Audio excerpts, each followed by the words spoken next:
ওখান থেকে এসে বন্ধুরা আর কোনো রকম ব্লগ তোমাদের সাথে শেয়ার করা হয়নি। তো যাই হোক বন্ধুরা, এখন বাজতে চলছে রাত্রি 9টার মতো, আর আমি রেডি হয়ে পড়লাম।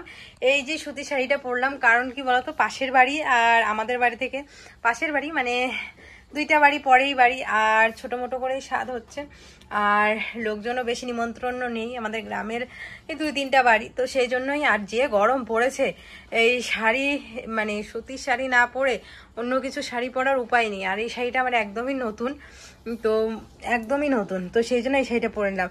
কেন জানি না আমার পেটটা এত বড় লাগতেছে, কে জানে। আসলে না, শাড়িটা এত বড়, আর দেখবি যখন নতুন সুতির শাড়ি ভাঁজ ভাঙা হয় তখন না মনে হয় কি মানে ফুলে ফুলে থাকে, যার কারণে এই শাড়িটা আমার এরকম অবস্থা হয়েছে। যতই টানটুন করে পরলাম তবু এই পেটের সাইডটা ফুলে আছে, আর এমনিতে তো বোধহয় ভুঁড়ি হয়ে গেছে। কি অবস্থা হয়েছে দেখো তো আমাকে কিরকম লাগছে।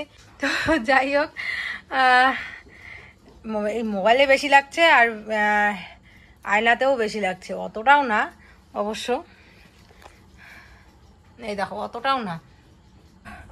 রান্না দুপুরবেলা যা করেছিলাম তার সমস্ত কিছুই আছে, তো বাবার হয়ে যাবে। সাথে দুধ গরম করে রেখেছি, বাবা দুধ খেয়ে নেবে, দুধ ভাত। আর ছেলেকে আমি সন্ধ্যার দিকে দুধ ভাত খেয়ে দিই। সন্ধ্যার দিকে বলতে ভুল, আর 7:30 পৌনে 8টার দিকে আমি ওকে দুধ ভাত খাইয়ে দিয়েছি। তো ওরও আর সেরকম কোনো চাপ নেই রাত্রি। এই যে আমার বান্ধবী ফোন করতেছে অলরেডি, ও নাই করেও সেই 7টা থেকে ফোন করতেছে, আয় আয় আয় আয়। তো আসলে তোমাদের দাদাভাই বাড়িতে নেই, ও একটু বাজারে গেছে, তো আসতে একটু লেট হবে। ও বলতেছে যে আয় আয় আয়, তাড়াতাড়ি আয়, পরে নালে বাহানা দিবি, ছেলে ঘুমায় পড়ছে, আসতে পারলাম না। তো আমি বললাম যে হ্যাঁ যাইতেছি। এখনও ফোন করলো দেখলে। তো তোমাদের দাদাভাইকে ফোন করলাম, তো বললো কি যে আসতেছি আমি। তো যাই হোক, ও আসতেছে, আসলে পরে পুচকুকে শুধু রেডি করানো বাকি আছে। ওকে যদি তাড়াতাড়ি করে রেডি করাই তাহলে কি হবে বলতো, মানে ও অস্থির অস্থির করবে, মানে কতক্ষণ আমাকে নিয়ে যাও।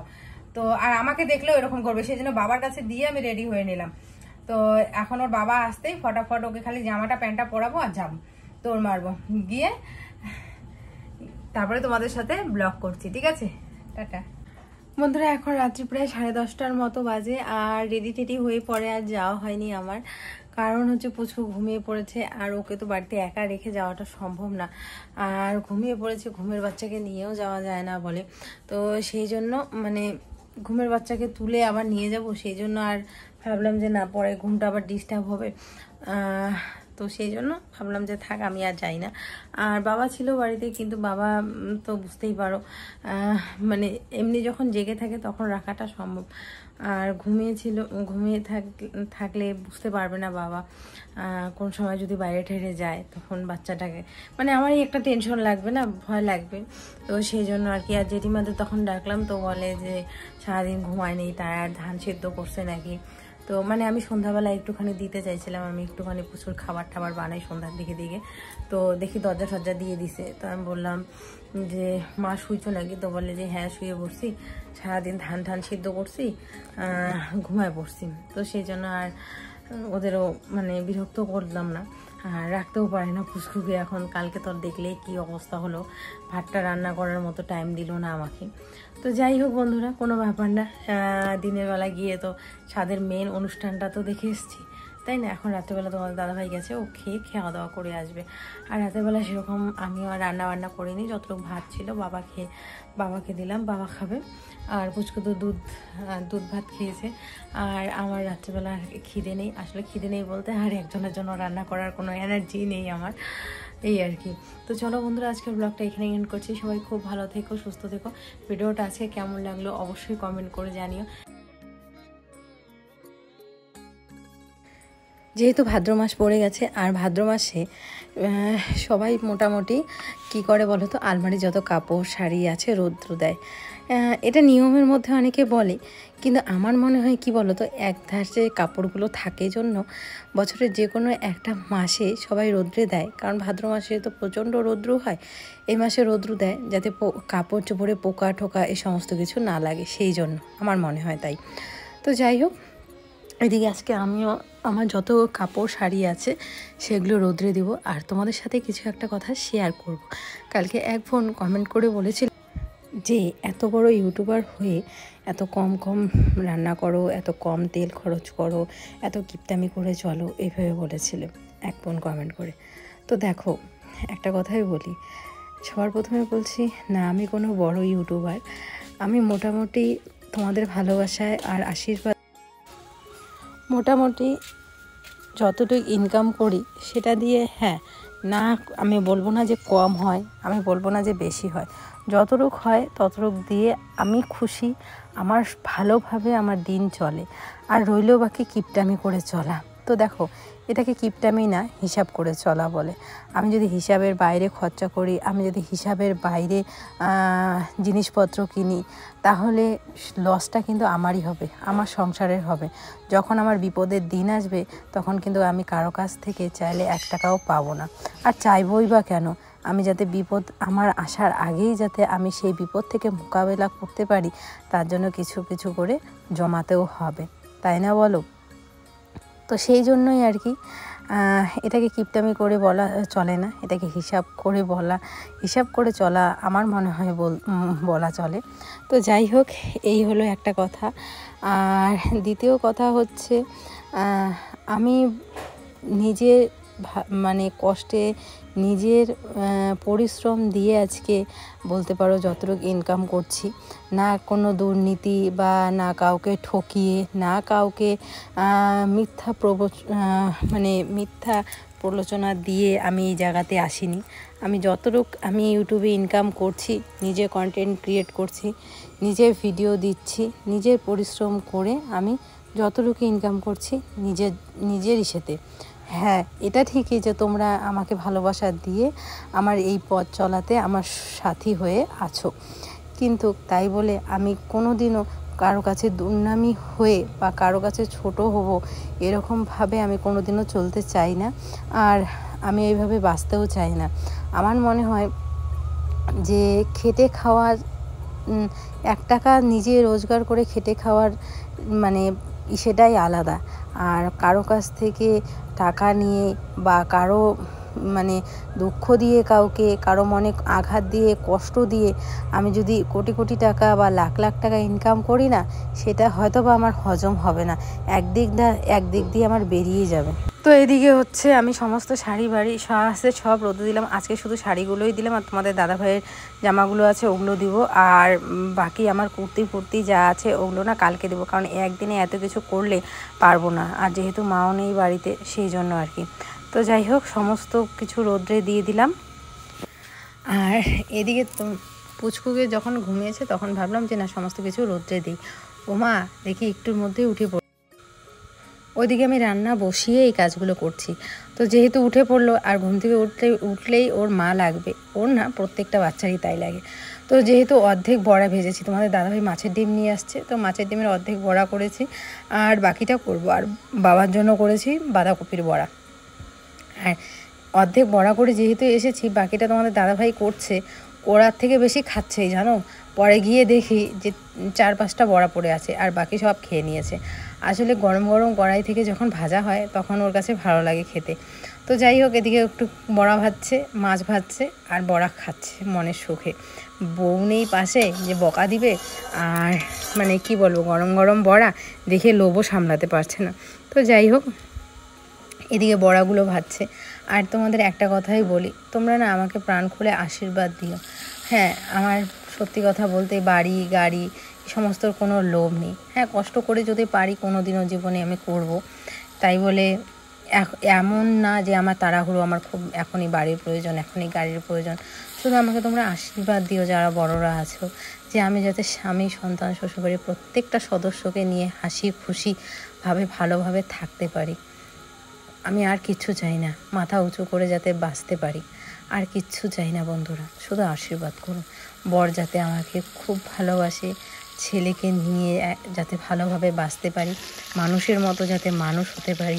আসলে না জীবনে ভালোবাসাটা খুব কম পেয়েছি নিজের পরিবার থেকে, মানে আমার রক্তের সম্পর্কগুলোর থেকে। তো আমি চাই যেগুলো আমার আছে তারা যাতে আমাকে খুব ভালোবাসে। আমি খুব ভালোবাসার কাঙ্গাল, সত্যি বলছি। ভালোবাসা আর সম্মান না টাকা দিয়ে কিনতে পাওয়া যায় না, সেগুলো অর্জন করতে হয়।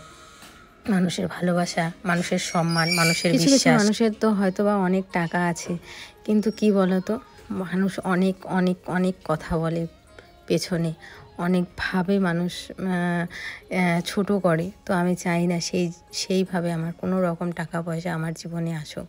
আমি চাই সম্মানের সাথে আমার কাছে যদি 1 টাকা আসে সারা দিনে, সেটাই আমার কাছে অনেক। তো বন্ধুরা, তোমাদেরকে একটা আমি অবাক করা জিনিস দেখাচ্ছি। ভাবতেই পারিনি যে এই সময় নতুন করে এই যে জিনিসটি হবে বা হচ্ছে যে ধরবে, সেটা কিন্তু আমরা ভাবতেই পারিনি। তোমাদেরকে দেখাচ্ছি, আমি কি বলছি তোমাদের দেখালে বুঝতে পারবে। দেখো, আমাদের এই জায়গাটা কিন্তু পুরোপুরি কাঁকরোল গাছ দিয়ে পুরো ঢাকা ছিল, কভার করা ছিল। এমন একটা অবস্থা যে পুরো জঙ্গল টাইপের ছিল। তো এখানে হালকা ধরনের অনেক কিছু সবজি বলতে যেমন শাক, এই যেহেতু সামনেই সিজন চলে আসতেছে শীতের, তো আমাদের এই শীতের দিনে তো শাক ঠাক তো কিনতে হয় না, নিজের এই জায়গাগুলোতেই যখন লাগাই তখন আমাদের হয়ে যায় আর কি, কিনতে হয় না। এইটুক জায়গার মধ্যে যদি আমরা আর কি বাজার থেকে বীজটা কিনে এনে যদি আমরা এখানে রোপণ করি বা লাগাই, তাহলেই কিন্তু আমাদের পুরো সিজনটা কিন্তু চলে যায়। আমাদের কিন্তু বাজার থেকে এক্সট্রা করে শাকটা কমসে কম ক্রয় করতে হয় না। তো এইটা গেল একটা ব্যাপার। আর দ্বিতীয় কথা হচ্ছে, এই যে পুরোটাই কিন্তু কাঁকরোল গাছ দিয়ে পুরো ঢাকা ছিল, পুরো কভার করা ছিল, যার জন্য কিন্তু আমার এই ড্রাগন গাছটা এত বড় হয়েছে বা এত সময় দিয়ে এত কষ্ট করে বড় করা হয়েছে, কিন্তু সেই হিসেবে কিন্তু কোনো রকম আমরা যতটা ভেবেছিলাম ততটা কিন্তু আমরা ফল পাইনি। কিন্তু অবাক করার বিষয় হচ্ছে বা মজার বিষয় হচ্ছে এটা কী বলতো, কয়েকদিন আগে মিতু বাবাকে বলছিল যে এই জায়গাটা যেন পরিষ্কার করে এবং কিছু বাজার থেকে বীজ, ধনে পাতা, লাফা শাক, তারপর লাল শাক, যা হয় শীতের দিনে। আমাদের গ্রামে তো জায়গা আছে, তো কোনো সমস্যা হয় না। তো এই জায়গাটা পুরো ফাঁকা করে লাগিয়েছেও অলরেডি। আর এই কাঁকরোল গাছটা পুরোপুরি তার জন্য কি হয়েছে, তুলে দেওয়া হয়েছে। এবার সেটা তুলে দেওয়ার কারণে ড্রাগন গাছে কিন্তু কোনো ফলই আসেনি আমাদের। তো আমাদের গাছে কিন্তু তখন অবধি কোনো ফল ধরেনি। দেখো, গাছটা কিন্তু খুব সুন্দরভাবে উঠছে, বড় হয়েছে, কিন্তু শুধু সমস্যা একটাই হয়েছে যে কাঁকরোলের জন্য আমাদের কিন্তু পরবর্তীতে আর কোনো ফল ধরেনি। কিন্তু দেখো, আজকে যখনই নাকি বাবা জায়গাটা পরিষ্কার করলো, যেই খোলামেলা হাওয়া বাতাস পাচ্ছে, রোদের আলো পাচ্ছে, দেখো 3টা ফল ধরছে, খুব সুন্দরভাবে ধরছে। দেখো কত সুন্দর লাগতেছে না? ওয়াও! এর থেকে আরও একটা বেশি মজার জিনিস তোমাদেরকে দেখাচ্ছি। এইটা তো 2টা গেল যে হচ্ছে, কিছুদিন পরে আমরা ফলটা পাবো, তাই না? কিন্তু লেটেস্ট জিনিস তোমাদেরকে আমি শেয়ার করতেছি এখন। আমি তো কালকে এসে জাস্ট অবাক হয়ে গেছি, তোমাদের সাথে শেয়ার করার কথা ছিল কিন্তু শেয়ার করতে আমার একদম মনে নেই।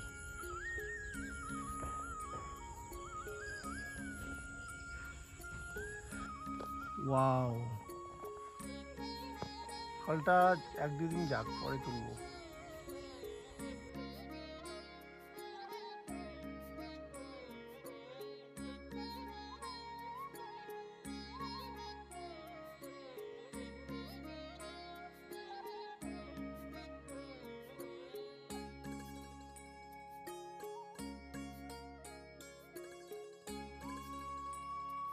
খুব সুন্দর একটা বিকেল। এই পুজোর যতদিন না আসছে ততদিন আনন্দ, অনেক মজা, অনেক কিছু ভাবনা। তো আগের পুজোগুলোকে খুব মিস করি, এটা কিন্তু বাস্তব। তারপরেও পুজো যতদিন না আসছে, পুজোর যে অপেক্ষা করি আমরা, এই তো আর কটা দিন, এই ফিলিংসগুলো সম্পূর্ণই আলাদা। দেখো আমাদের বাড়ির পিছনটা বন্ধুরা, প্রকৃতির কত রং। হ্যাঁ, এই তো কিছুদিন আগে এই জায়গাটা পুরোটাই ভরাট ছিল জল দিয়ে, এই পর্যন্ত জল ছিল, আমরা এখানে পর্যন্ত মাছ ধরেছি জালে।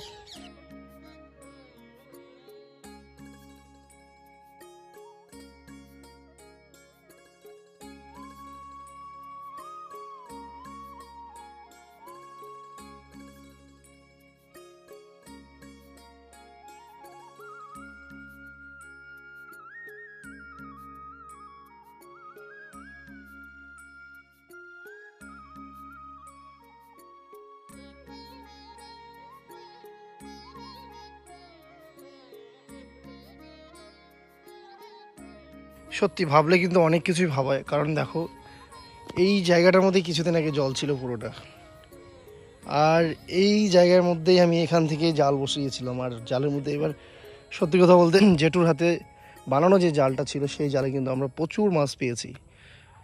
দেখো জল তো নেই, পাট ক্ষেত নেই, এখন ধান ক্ষেত হচ্ছে, কিছুদিন পরে আবার এই ধান ক্ষেতও থাকবে না, মানে ধান হয়ে যাবে, কেটে ফেলা হবে, মানে একের পর এক এভাবেই চলতে থাকবে।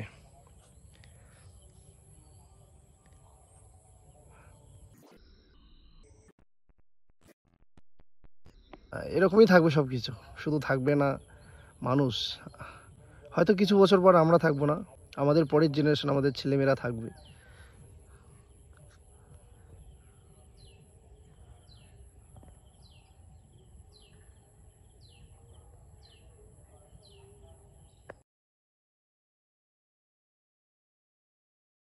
এভাবেই চলতে থাকবে। শুভ সন্ধ্যা বন্ধুরা, এখন বাজতে চলছে সন্ধ্যে প্রায় 6টার মতো। আর এদিকে আমি পুচকুর জন্য গরম দুধ বসিয়েছি, এটার মধ্যে করব চা, জলটা ফুটতে দিয়েছি। আর এতগুলো কাপ দেখছো, এটার মধ্যে পুচকু দুধ খাবে, এটার মধ্যে আমি চা খাবো, এটার মধ্যে মা চা খাবে, এটার মধ্যে বাবা চা খাবে। তো হ্যাঁ, মা আজকে আসলে বিকালবেলার দিকে, তো আসলে কদিন 2 রাত্রি থেকেছে, তারপরে চলে আসছে। আর বাবা এদিকে চলো কি করছে তোমাদের দেখাই। এদিকে গরুর ঘাস ছোট ছোট করে টুকরো টুকরো করে কেটে দিচ্ছে, তাহলে গরু খেতে পারবে আর কি, ভালো হয়, ওতে সুবিধা হয়, সেই জন্য ছোটো ছোটো করে টুকরো করে দিচ্ছে। আর আমি এদিকে সন্ধ্যাবাতি দিয়ে নিলাম। পুচকু গেছে ওর ঠাম্মার কাছে, কারণ আজকেই আসছে, সেই জন্য এখনই ঘুম থেকে উঠলো। আর তোমাদের সাথে তো আমার মানে আলমারিটা শেয়ার করাই হয়নি, কীভাবে গোছালাম চলো দেখিয়ে দিই। আর এই হচ্ছে গোছানোটা, পুরো ভাদ্র মাসের শাড়িগুলো রোদ্রে দিয়েছি সব। এখানে আমার শাড়ি, তোমাদের দাদাভাই হচ্ছে কোট, আমার একটা কোট, এই যে এটা ওর একটা কোট, আর হচ্ছে শাড়ি। এদিকে হচ্ছে আমার শাড়ি, এখানে ব্লাউজ, এগুলো শাড়ি, এগুলো এখানে, এগুলো সব ব্লাউজ, দুটো পরতেছে নাকি। আর এখানেও সব শাড়ি, আর নিচেরটাতেও শাড়ি। তো এই যে চা বানিয়ে নিয়ে আসলাম। আর এই হচ্ছে পুচকুর চা, ও চা দেখলে চা খেতে চায়, তো সেই জন্য ওর জন্য চা বানিয়ে নিয়ে আসলাম। আর এই যে ঘুম থেকে উঠলেই একটা করে যে কোনো ফল বিকেলবেলা দেই। তো আজকে তো সারাদিন ঘুমায়নি, তো মানে এত অত্যাচার করছে কি বলবো, না দুপুরে ঘুমাইছে না সকালে ঘুমাইছে। তো এই যে এখন ঘুম থেকে উঠলো, তো এই যে কলা, বিস্কিট আর দুধ খাবে এখনো। আই যে শোনা, আসো, চা বানাইছি তোমার। হ্যাঁ চা চা, এটা কে খাবে? এটা হ্যাঁ দাদাও আছে, দাদারও আছে, সবারই আছে চা। ডাকো দাদাকে, ঠাকুর দাদাকে ডাকো তো, চা হয়েছে বলো, চা বলো, চা বলো, চা।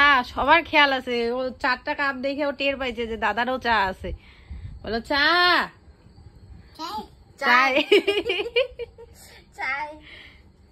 চা খেয়ে যাও। হ্যাঁ টিপটে দিয়ে দাও, আছে আছে তোমার হাতেই আছে, দিয়ে দাও, টিপতে দাও। বাহ হয়েছে হয়েছে, ভেরি গুড, মরাইছে, তাও তো দিছি। এই যে তোমার কোলা, টিয়া হয়েছে হয়েছে হয়েছে, ওলে বাবা হয়েছে, অনেক তালি দিছো। আমারটা থাক, আমারটা থাক, আমারটা থাক।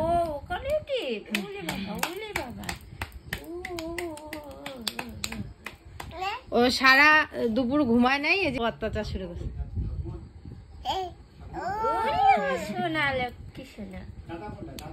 ঠাকুর দাদা কোনটা? ঠাকুর দাদা